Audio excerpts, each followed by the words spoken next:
Hey guys, here's my quick review of the Walkera QR W100. So you can see there's a slight delay between movements, anywhere from half a second to a full second, depending on how close you are to some Wi-Fi devices, but right now it's not too bad. Earlier, closer to my TV and the router from my neighbor's house, it does get a little bit laggy. The controls on here, when you're controlling it with the on-screen joystick, there's going to be a delay. So when you give left to go, to slide to the left, it's going to be like anywhere from a few milliseconds to half a second for it to respond. So when you're flying it, you're always moving this part around there, and it just makes flying very, very difficult trying to fly with the iPhone.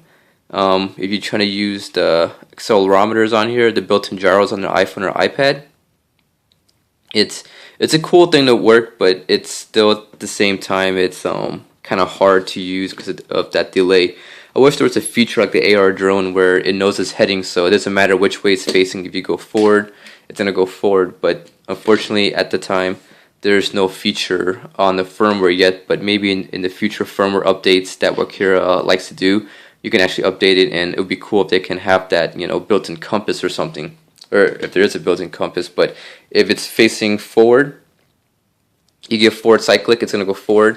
It doesn't matter, kind of like a smart feature, which is pretty cool for all beginners. But for, I would say, anybody with no flying experience, you're gonna have a pretty hard time trying to fly the W100 with an iPhone. Now, if you have a Devo transmitter already, the real-time control is actually precise. When you give left, it's instant left. I guess because of the Wi-Fi lag, so you can't expect too much by controlling a Wi-Fi.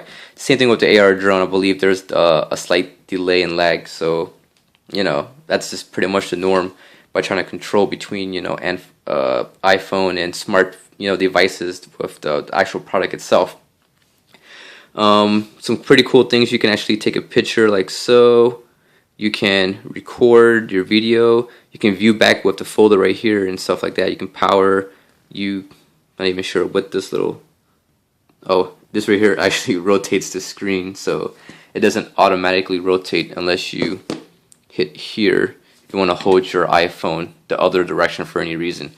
But yeah, you can see here we got different menu settings, stuff like that. So you got the you can go to expert. You can change gains. You can see sometimes it's I don't know, it's laggy, I guess because my finger's not touching the right spot trying to look through the phone and hitting stuff. But yeah, you can see there you can change throttle curve, expo, and stuff, exponential. So that's pretty cool. Now let's get into the actual W100 itself. Now first off, this thing actually flies pretty cool, except I noticed one issue to me is when I'm flying it, even with the Devo transmitter, I'm trying to yaw it, right, and have that nice banking turn like this to come back around. It doesn't really do that well like the Ladybird V2 or V1.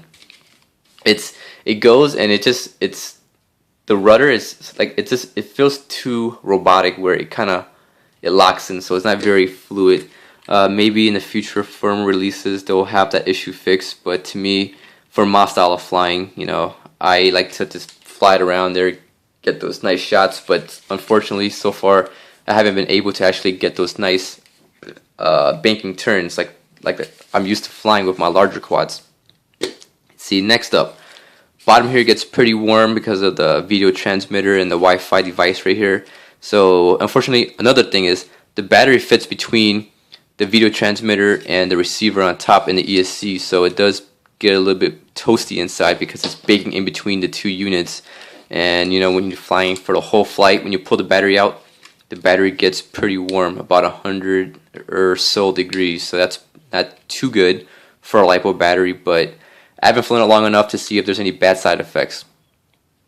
Another thing is the back compartment right here. Is when you're trying to close it, sometimes these wires gets in the way. So it's not really a bad thing. You just got to be careful when you're putting in the wire.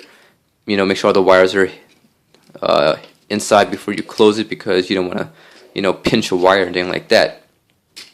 So enough about the bad stuff. Let's get to the good stuff. So first off, I can't close it with one hand.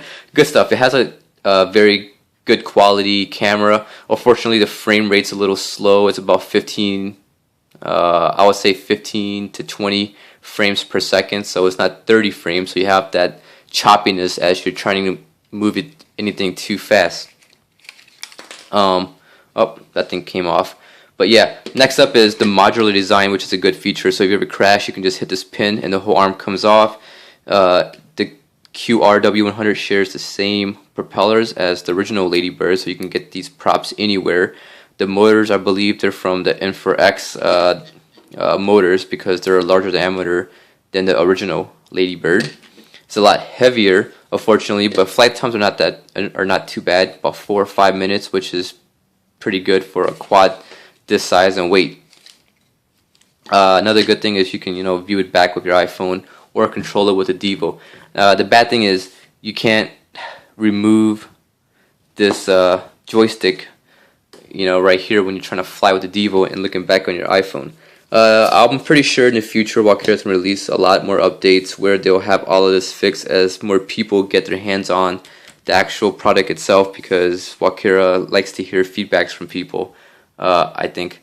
But yeah, they always make their the future batches better and better. So if you guys are looking for something fun to fly, something different, unique, it's actually pretty cool to get. But to me, I would rather get the QR Ladybird V2 with the 5.8 gigahertz FPV system and using a Devo, controller like a F4, F7 to actually fly for real FPV for general kicks, killing time.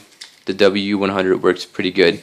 It's an okay quad, but I don't find myself actually flying FPV with this one too often because of the delay and stuff. I wish the quality of the camera was the same as the other Ladybird, because you can see it's actually really clear, very clean. The detail is actually very, very nice on the camera on the W100 compared to the Ladybird V2 with the 5.8 gigahertz, all in one unit.